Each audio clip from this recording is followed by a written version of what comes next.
Well, good morning. Welcome to this Friday's edition of Reaching the Lost Success Strategies. In today's strategy, I want to focus on our next generation.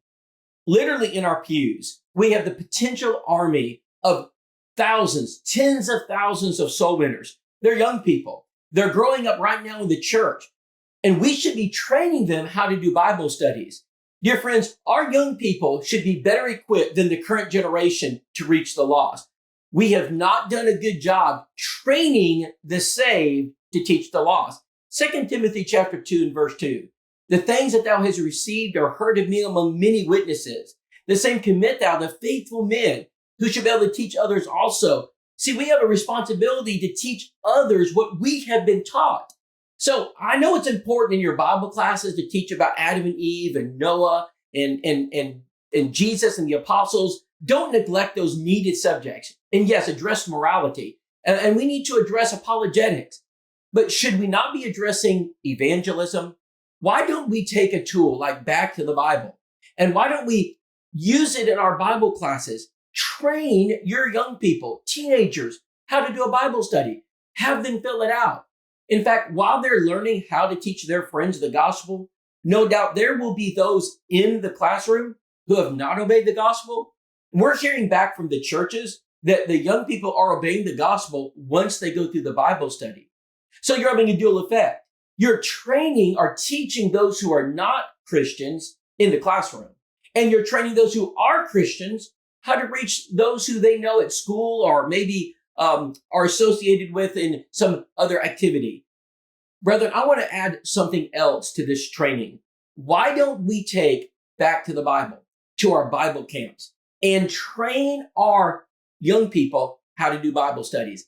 Let's create the next generation of soul winners. Let's have an army of soul winners coming out of our Bible camps. They go back into their schools. They go back into their ball teams and their other activities. And they can teach others about Jesus Christ. We're going to have to think outside the box. If we're going to be effective winning souls, we have got to focus our training on everyone in the church. Yes, train the adults in the Bible class, but don't forget about those who are in your younger classes.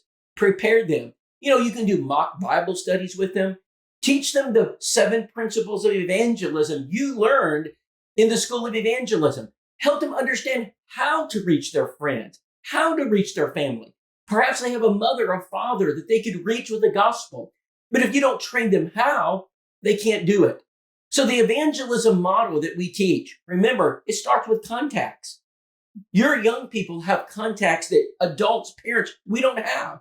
They see people on a daily basis. In fact, if they were to fill out their bookmark, and they should, they could fill out multiple bookmarks. Because in the math class, science class, if they're going to a public private school setting, they know a lot of people young people, they're not Christians.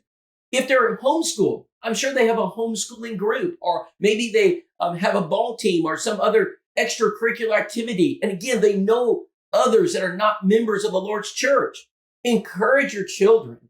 Let's encourage our youth to do Bible studies. Train them in the Bible class. Now, before we close this week's Reaching the Lost, I want to point out that this coming Saturday, we're going to start the American Mission Campaign. The American Mission Campaigns, remember, started last year in Rome, Georgia. We've had over 15 baptisms. In fact, we just recently had another baptism recorded as a result of that campaign. We're going to be in Covington, Tennessee. You can still join us. Now, if you go to amc.housetohouse.com, you can register. It's free, and you need to be a part of this. We're trying to reach out to our country, doing campaigns in our nation. We have one in Covington coming up. That's starting this Saturday, June 11th to the 18th. And then in July, we're going to the Carnes Church of Christ in Knoxville, Tennessee. So please mark that down in your calendars. Be praying about the lost. And don't forget the young people that sit in your pews. You train them how to do a Bible study.